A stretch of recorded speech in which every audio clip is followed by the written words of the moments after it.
કવિશ્રી બોટાદ કરે ખરું જ કહ્યું છે કે મીઠા મધુને મીઠા મેહુલારે લોલ, એથી મીઠી છે મોરી માતરે જનનીની જોડ શકીને. આવી જ કંઈક વાત લઈ અને આજે આપણે ગુજરાતી ભાષામાં ધોરણ 11માં પાઠ 2 ખરીમાં એના વિશે આપણે અભ્યાસ કરીશું. પાઠનું શીર્ષક જોતા જ મિત્રો લાગે કે ખરીમાં, ખરી એટલે સાચી અને માં એટલે માં. હકીકત આ પાઠમાં અપરમાની વાત કરવામાં આવી છે, પણ અપરમાં છે એ ક્યારે ખરીમાં બની જાય છે એનું વર્ણન છે આ પાઠમાં કરેલું છે. તો આજે આપણે પાઠ 2 ખરીમાં એના વિશે અભ્યાસ કરીશું. એના વિશે અભ્યાસ કરતાં પહેલાં આપણે એના વિશે થોડીક માહિતી મેળવીએ તો એનો સાહિત્ય પ્રકાર છે નવલિકા. મિત્રો, નવલિકા અને નવલકથામાં શું ફેર? તો નવલકથા છે એમાં સંપૂર્ણપણે જીવન છે વ્યક્તિનું એનું વર્ણન, જ્યારે નવલિકા છે તો જીવનનો કોઈક એક અંશ એનું જ્યારે વર્ણન કરવામાં આવે ત્યારે નવલિકા બને. આ નવલિકાના લેખક છે રમણલાલ વસંતલાલ દેસાઈ. યુગમૂર્તિ વાર્તાકાર તરીકે પરિચિત રમણલાલ વસંતલાલ દેસાઈ છે, એનો આપણે પરિચય મેળવીએ તો તેમનું નામ છે રમણલાલ વસંતલાલ દેસાઈ. જન્મ 12/5/1892. જન્મસ્થળ વડોદરા જિલ્લાનું શિનોર ગામ અને તેઓ 20 સપ્ટેમ્બર 1954માં 62 વર્ષની વયે તેમનું મૃત્યુ થયું હતું. પિતાનું નામ વસંતલાલ દેસાઈ, માતા મણિબેન કૈલાસવતી, એમની પત્નીનું નામ અક્ષય દેસાઈ અને સુધા દેસાઈ એ એમના પુત્ર અને પુત્રી છે. તેમના જીવન વિશે માહિતી મેળવીએ તો તેઓ સયાજી માધ્યમિક શાળામાં શિક્ષક તરીકે જોડાયા. બરોડા રાજ્યમાં ક્લાર્કમાં નોકરી તરીકે પણ કામ કર્યું. 1948માં નિવૃત્તિ લીધી. 1932માં તેઓને રણજીતરામ સુવર્ણચંદ્રક મળ્યું. 1941માં ગુજરાતી સાહિત્યના પરિષદના પ્રમુખ બન્યા. 1952માં વિશ્વ શાંતિ પરિષદ અખિલ ભારતીય શાંતિ પરિષદના પ્રતિનિધિ તરીકે તેઓ વિયેના ગયા અને ત્યાંથી રશિયા પણ પ્રવાસ કર્યો. 1954માં તેમનું અવસાન થયું. તેમના પુત્ર છે અક્ષયવિદ, એ જાણીતા સમાજવિદ હતા. રમણલાલ વસંતલાલ દેસાઈ ગુજરાતી નવલકથાકાર, વાર્તાકાર, નાટ્યકાર અને કવિ હતા. વસંતલાલ દેશભક્ત નામનું ગુજરાતી સામાયિક તેઓ પ્રકાશિત કરતા હતા. તેમણે સિનોરમાં 6ઠા ધોરણ સુધીનો અભ્યાસ કર્યો અને ત્યારબાદ તેઓ વડોદરા આવ્યા અને ત્યાં શાળામાં દાખલ થયા. 1914માં અંગ્રેજી મુખ્ય વિષય સાથે તેઓએ વર્ગમાં BAની પદવી મેળવી. 1916માં તેઓએ માસ્ટર એટલે કે MA કર્યું અને ત્યાર પછી થોડોક સમય શિક્ષકની નોકરી કરી. તેમણે સંયુક્તા નાટક લખ્યું જે 1915માં સુરત ખાતે યોજાયેલ ગુજરાતી પરિષદના અધિવેશનમાં તેને ભજવવામાં આવ્યું હતું. તેમના પુસ્તકોની આપણે ઝલક જોઈએ તો હીરાની ચમક, શોભના, કોકિલા, જયંત, ભારેલો અગ્નિ, ઠક, પૂર્ણિમા, છાયાનટ, ઝંઝાવાત અને તેમની ભાવનાવાદી નવલકથા જોઈએ તો પ્રલય, સૌંદર્ય, જ્યોત અને સ્નેહ સૃષ્ટિ એમની ભાવનાવાદી નવલકથાઓ છે. આ ઉપરાંત તેમના કેટલાક વાર્તા સંગ્રહ વિશે વાત કરીએ તો ઝાકળ, પંકજ, રસબિંદુ, કાંચન અને ગેરુ, દીવડી, ભાગ્યચક્ર, સત્ય અને સ્વર્ગ, ધબકતા હૈયા. આ ઉપરાંત તેમની નવલકથાઓ ખૂબ જાણીતી, ભારેલો અગ્નિ એ તો ખૂબ જાણીતી છે. જયંત, શિરીષ, કોકિલા, પૂર્ણિમા, દિવ્ય ચક્ષુ, ગ્રામલક્ષ્મી, ભારેલો અગ્નિ, ક્ષિતિજ. તેમણે ઐતિહાસિક નવલકથાઓની વાત કરીએ તો પહાડના પુષ્પો ભાગ 1 અને 2, કાલભોજ, શૌર્યતર્પણ, શલીપૌલોમી, બાલાજોગણ અને મીરાબાઈના જીવન પર આધારિત તેઓએ નવલકથા આપેલી છે. તેમની શૌર્યતર્પણ, બાલાજોગણ અને કાલાભોજ પુસ્તકના ચિત્ર અહીં આપેલા છે. તેમના કાવ્ય સંગ્રહ વિશે વાત કરીએ તો નિહારિકા, શમણા. તેમની આત્મકથાનું નામ કરીએ તો ગઈકાલ, મધ્યાહન, મૃગજળ. તેમના નિબંધ સંગ્રહની વાત કરીએ તો જીવન અને સાહિત્ય ભાગ 1, 2. તેમના કેટલાક વિવેચન અને ચિંતનના ઇતિહાસના ગ્રંથો છે તો ગુજરાતનું ઘડતર, ઉર્મી અને વિચાર અને ભારતીય સંસ્કૃતિ. આ એમના જીવન અને ઘડતરના પુસ્તકો છે. મિત્રો, ત્યારબાદ સર્જક પરિચય મેળવ્યા પછી આપણે જે આપણી નવલિકા છે એનો ટૂંકમાં પરિચય એટલે કે એને કહેવાય કે ગદ્યાંશ સારાંશ, એના વિશે વાત કરીએ તો આ સમગ્ર વાર્તાની અંદર વાત અપરમાની છે, પણ જે મહત્તા છે, જે મહત્વ દર્શાવ્યું છે એ ખરીમાનું છે.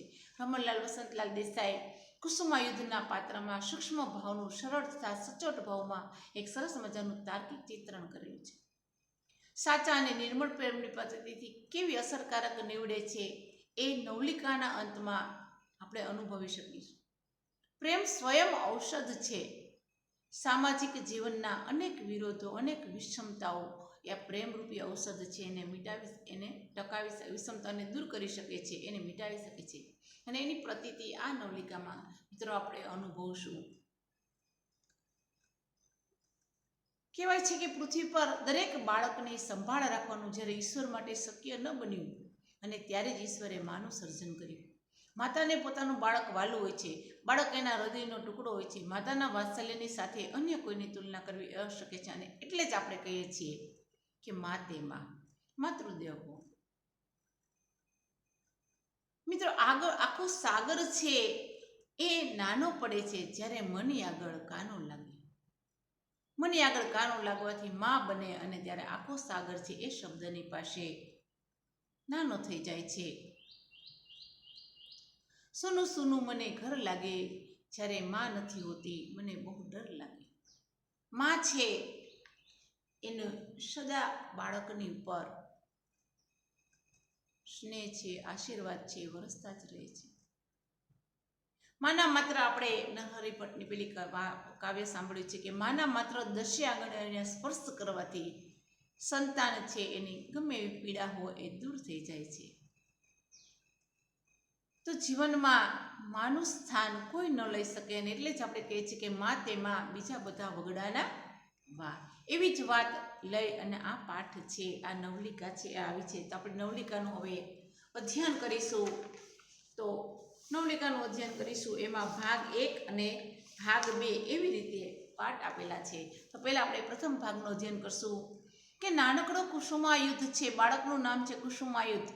એ આજે મૂંઝવણભર્યો આનંદ અનુભવે છે. મનમાં આનંદ છે પણ મૂંઝવણ પણ છે. એને મિત્રો સરસ મજાની લેખકે વાત કરી કે મૂંઝવણભર્યો આનંદ અનુભવે છે પણ મૂંઝવણથી ભરેલો આનંદ છે અનુભવે છે.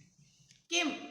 તો કે સરસ મજાના ગમી જાય એવા સારા કપડાં ધારણ કરેલી કોઈ સ્ત્રી છે, સ્મિત ભરી કોઈ યુવતી ઘરમાં આજે ફરે છે. કુસુમાયુધ છે તેના માતા પિતાને એટલો વાલો હતો કે તેનું નામ લાંબુ પણ નવાઈ ભર્યું પાડ્યું હતું. પરંતુ માતા પુત્રને લાડ લડાવવા માટે જીવી નહીં, માત્ર 4 જ વર્ષનો મૂકી અને એની મા છે સ્વર્ગમાં વહી ગઈ. અને ત્યાર પછી આજે 2 વર્ષ વીતી ગયા અને છતાં એની માતા પાછી આવી નથી. બાળક છે એટલે માતા ક્યારે આવે એની રાહ જોઈ છે, બધાને પૂછ્યા કરે છે. એના જે મનમાં જે જિજ્ઞાસા છે, જે જાણવાની છે કે ક્યાં ગઈ, ક્યારે આવશે, એ લોકોને વિવિધ રીતે પ્રશ્નોત્તર દ્વારા એ પોતાની મનની જિજ્ઞાસાને શાંત કરવા પ્રયત્ન કરે છે. પરંતુ આજે ઘણા બધા સમય પછી 2 વર્ષ પછી એક કોઈ સ્ત્રી છે નવા કપડાં પહેરી સરસ મજાની તૈયાર થઈ અને સ્મિત ભરી યુવતી છે ઘરમાં દાખલ થઈ છે. એટલે બાળક છે એ આનંદનો અનુભવે છે કે મારે ઘરે કોઈ સ્ત્રી આવી, મારી માતા જેવી લાગતી એવી. પરંતુ તે કોણ છે, શું છે એ એને મૂંઝવણ થાય. શું કામ મૂંઝવણ થાય છે? તો કે અત્યાર સુધી ઘરમાં ઘણી બધી સ્ત્રીઓ આવી અને ગઈ, સગાવાલા આવતા હોય, ફોઈ, કાકી, માસી બધા આવીને બધા જતા રહે. 2 વર્ષથી માતા છે એ મૂકી 4 વર્ષનો હતો અને કુસુમાયુધને મૂકી અને મરી ગઈ છે. અને છતાં હજી માતા પાછી આવી નથી. ને જ્યારે આજે એક સરસ મજાની સુંદર સ્ત્રીને પોતાના ઘરમાં જોઈ ત્યારે મૂંઝવણભર્યો આનંદ છે અનુભવે છે. નાનકડો કુસુમાયુધ છે એના હૃદયમાં સતત એક પ્રશ્ન રમ્યા કરતો કે માં ક્યાં ગઈ? કોઈ કહેતું કે પ્રભુના ધામમાં ગઈ, તો કોઈ કહેતું કે મામાને ઘરે ગઈ, તો કોઈ કહે કે જાત્રા કરવા ગઈ, અને નોકર તો ચોખ્ખે ચોખ્ખું કહી દે કે મરી ગઈ. ત્યારે નાનકડો એવો આ કુસુમાયુધ છે એના મનમાં પ્રશ્નો છે એની સરવાણી સતત ઉઠ્યા કરતી કે પ્રભુના ધામમાં ગઈ, મામાના ઘરે ગઈ, તો મને મૂકીને કેમ ગઈ, ક્યાં ગઈ? પણ મને લીધા વગર કેમ વહી ગઈ? અને કુસુમાયુધની આ આંસુભરી ફરિયાદ સૌની આંખમાં આંસુ લાગે. બાળક નાનું છે એને ખબર નથી મૃત્યુ શું છે, કે મા એને મૂકીને મરી ગઈ છે. અને આ જ પ્રશ્ન છે, એની કાલી ગલી ભાષાના જે પ્રશ્નો છે એ સૌની આંખમાં આંસુ લઈ આવે. 1 વર્ષ સુધી સતત ફરિયાદ કરી અને થાકેલો એ કુસુમાયુધ છે એને પ્રશ્ન કરવાનો, પહેલા પ્રશ્ન પૂછતો કે મારી માં ક્યાં ગઈ? પણ 1 વર્ષ સતત એક ને એક પ્રશ્નના અલગ અલગ જવાબ સાંભળી અને થાકી ગયેલા કુસુમાયુધ છે એને છેવટે પ્રશ્ન બદલી નાખ્યો. શું પ્રશ્ન બદલ્યો? તેને પ્રશ્ન બદલ્યો કે પણ મારી માં પાછી તો આવશે ને? મને મૂકીને ગઈ છે, હું એને બહુ વાલો છું, મને ક્યારેય તરછોડતી નહીં. તો મારી માં પાછી તો આવશે જ ને, એવો પ્રશ્ન છે ફરી એને લોકોને કરવા લાગ્યો. પેલા માં ક્યાં ગઈ એવો પ્રશ્ન હતો, પણ ધીરે ધીરે માં પાછી તો આવશે ને એવો પ્રશ્ન છે એના મનમાં આવ્યો. મનમાં ઘણું બધું વિચારાય. બાળક છે એટલે બાળક સહજ જેટલું પૂછાય એટલું મૂંઝવણ અનુભવવા લાગ્યો કે માં જતી તો રહી, પણ મને મૂકીને કેમ વહી ગઈ, મને કેમ સાથે ન લઈ ગઈ. આમ તો માં મને બધે સાથે જ રાખતી, અને નાના બાળકને એવી શું ખબર પડે કે માં છે હંમેશા એને મૂકીને વહી ગઈ છે, ક્યારેય પાછી નથી આવવાની. અને કુસુમા યુદ્ધ છે એ પછી માં પાછી તો આવશે ને એવા પ્રશ્ન કરવા લાગ્યા. અને પ્રશ્ન જ્યારે કરે ને ત્યારે સૌ એની સામે જ, કોઈની પાસે પ્રશ્નનો જવાબ નથી એટલે સૌ એના પ્રશ્નની સામે એની સામે જોઈ રહે. ક્વચિત આંખ ઉપર લુગડું ઢાંકી દેતું અને કોઈ વખતે થડકતે કંઠે જવાબ આપતું કે હા આવશે હો, જાઓ રમવા માંડો.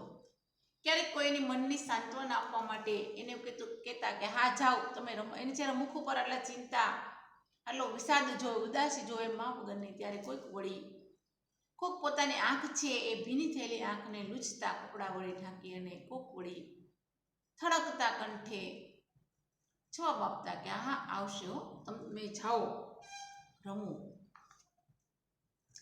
નાનકડો કુસુમા યુદ્ધ છે એ માના વિચારની અંદર આવશે માં એવો જ્યારે જવાબ સાંભળે ત્યારે એના અંગે અંગોમાં સ્ફૂર્તિ આવી જતી કે મારી માં આવશે, ભલે વહી ગઈ વહેલા મોડી, અને માં છે ને માં જેવું દુનિયામાં કોઈ નથી. અને આટલો જવાબ સાંભળતા જ બાળકના અંગે અંગા સ્ફૂર્તિ આવતી. તે દોડતો, હસતો, રમતો. એવી રીતે 1 દિવસ, 2 દિવસ, 3 દિવસ, એવી ફરી પાછા 4-5 દિવસ વહી જાય. ફરી પાછો એને એ જ પ્રશ્ન છે એના મોઢા પર આવતો. ઘરના સભ્યોને ફરી પાછો પૂછતો કે મારી માં ક્યારે આવશે, એ આવશે તો ખરા ને. અને ધીમે ધીમે એકને એક પરિસ્થિતિ જ્યારે એને અનુભવી, 4-5 દિવસે માં ન આવે ત્યારે ધીમે ધીમે પ્રશ્ન પૂછવાનું પણ એને ઓછું કર્યું. પ્રશ્ન પૂછતો પણ ઓછું કરી નાખ્યું. તેને લાગતું કે આજુબાજુવાળા બધા જ છે એ કંઈક કાવતરું, કંઈક યુક્તિ કરી અને મને મારીમાંથી જુદો પાડી દીધો છે. કેમ કે બધા જે જવાબ આપે છે એને માં આવતી નથી, એટલે આજુબાજુવાળા બધા જ એને એવું લાગ્યું કે આજુબાજુવાળા બધા જ કાવતરું કરેલું છે, તેને મને માથી વિખૂટો પાડી દીધો છે. એવી એના હૃદયની અંદર એક માન્યતા જન્મી અને એનું પરિણામ એ આવ્યું કે આખો દિવસ એકલો રમવા લાગ્યો. પોતાના જે મનની વાત છે મનમાં ભંડારી દે મિત્રો. ત્યારે ક્યારેક આપણે ઊંઘની અંદર સ્વપ્નમાં રાચીએ તો પોતાની મનની વાત હવે કોઈને કહેતો નથી, એકલો રમવા લાગ્યો છે. માત્ર રાત્રે ઊંઘમાં ક્યારેક ક્યારેક એ ઝબકી જાય અને લવી ઉઠે કે માં. અને તેના પિતાને પણ દુઃખ છે. પિતા જાગી ઉઠતા અને એના શરીર પર પ્રેમથી એને હાથ ફેરવતા કે બેટા સૂઈ જા. અને આવી પરિસ્થિતિમાંથી જ્યારે પસાર થઈ રહ્યો હોય ત્યારે એકાએક ઘરની અંદર આવી કોઈ સુંદર મુખવાળી સરસ મજાની સ્ત્રી જોવે.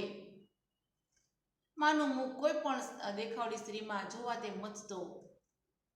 માના જેવું લુગડું પહેર્યું હોય, કપડાં, લુગડું એટલે કપડું, તે સ્ત્રીને તે ધારીને જોયો. એ દરેક સ્ત્રીમાં પોતાની માને શોધતો. બાળક છે એની માં મરી ગઈ છે, 4 વર્ષનો હતો ત્યાં જ, એટલે દરેક સ્ત્રીમાં પોતાની માતાને શોધવા પ્રયત્ન કરતો.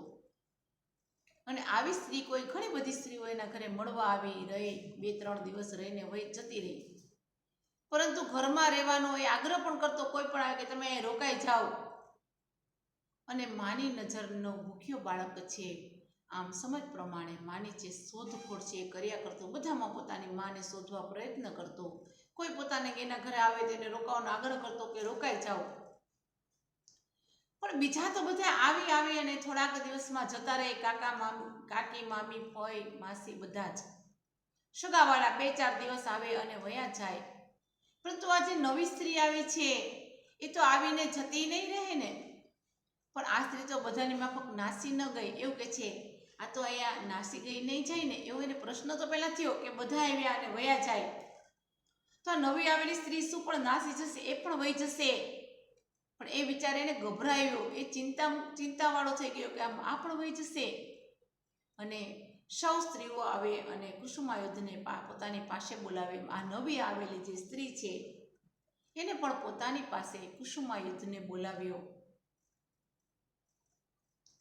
તેને 2-3 પેટીઓ પોતાના સુવાના ઓરડામાં ગોઠવાવી. તે ઉપરથી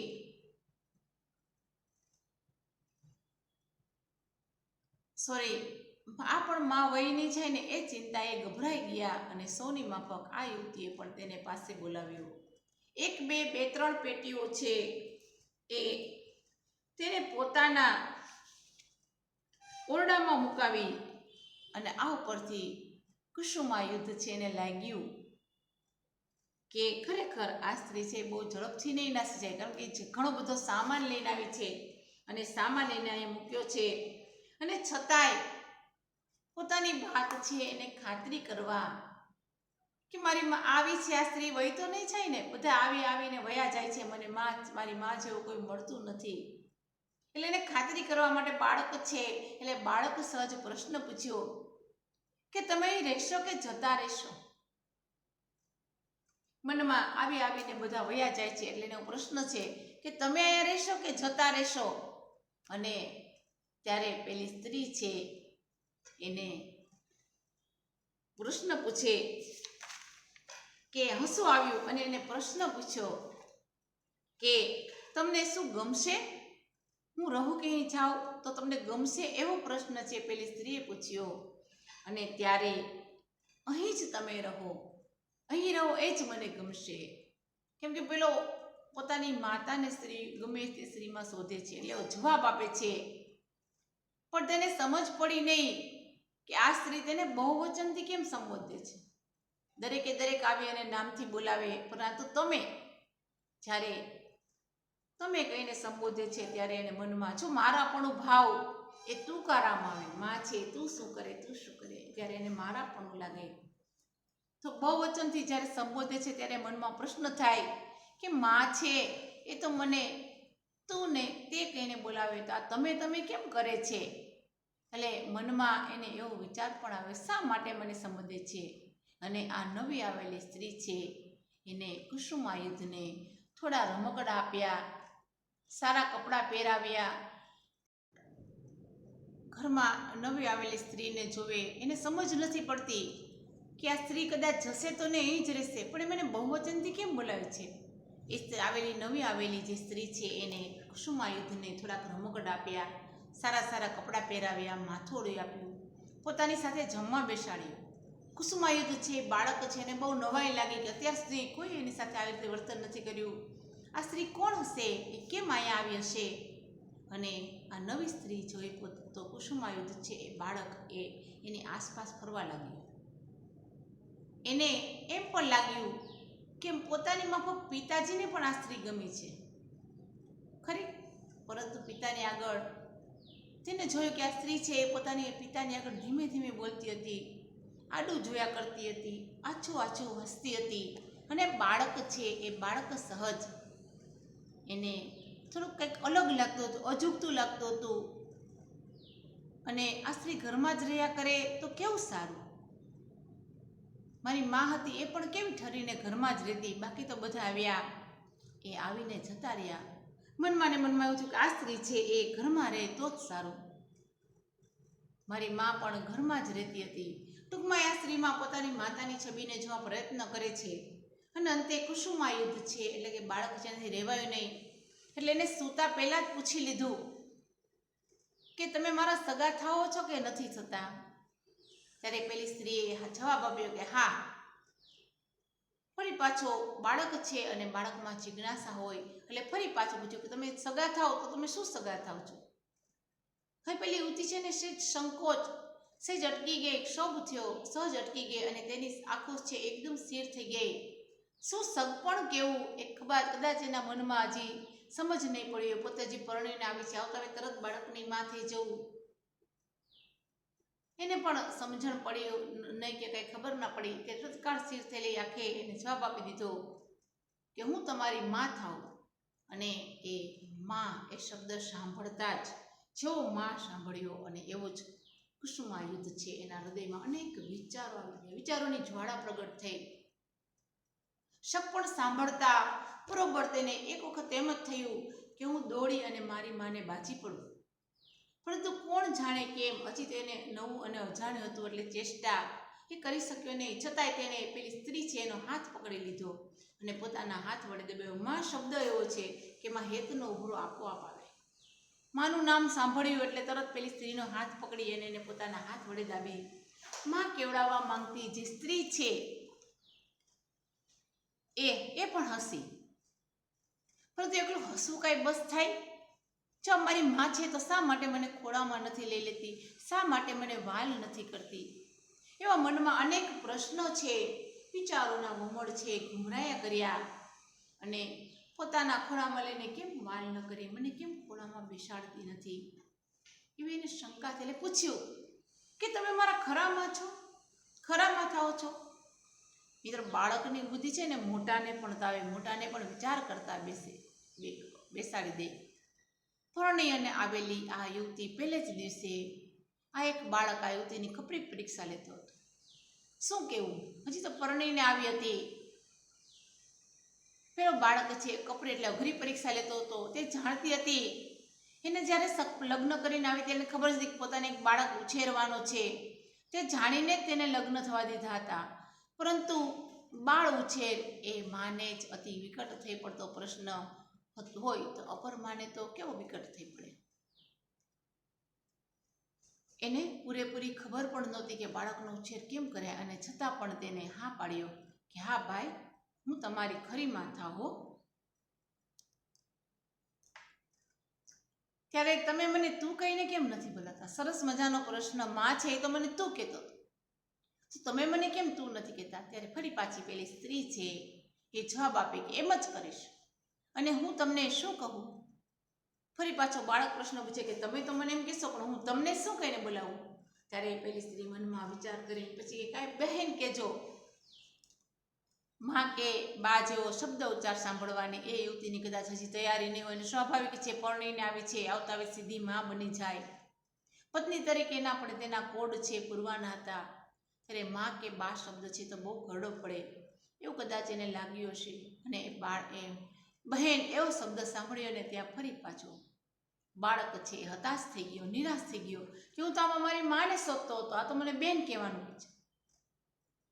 સંસાર સુખ વગર ચાલશે અને તેમણે ચલાવવું જ જોઈએ એવી પ્રથા પાડનાર આ આપણો પુરુષ સમાજ છે. સંસાર સુખ ક્ષણ પર પણ ન ચલાવી લે તો તેઓ સ્ત્રીઓના તિરસ્કારને પાત્ર છે. પરંતુ પત્ની સહ સંસાર સુખ ભોગો અનુભવતા પુરુષો પણ એ તિરસ્કાર વૃત્તિ દેખાડવામાં સામેલ થાય ત્યારે તેમને કોઈ જરૂર કહી શકે કે હક તમારો નથી.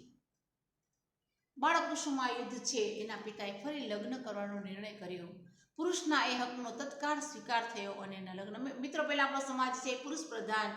પુરુષ છે એ તરત આવી રીતે બીજા લગ્ન કરી શકે, અને એને પણ કેવી કુંવારી લગ્ન નથી એવી સ્ત્રી એની સાથે લગ્ન પણ કરે.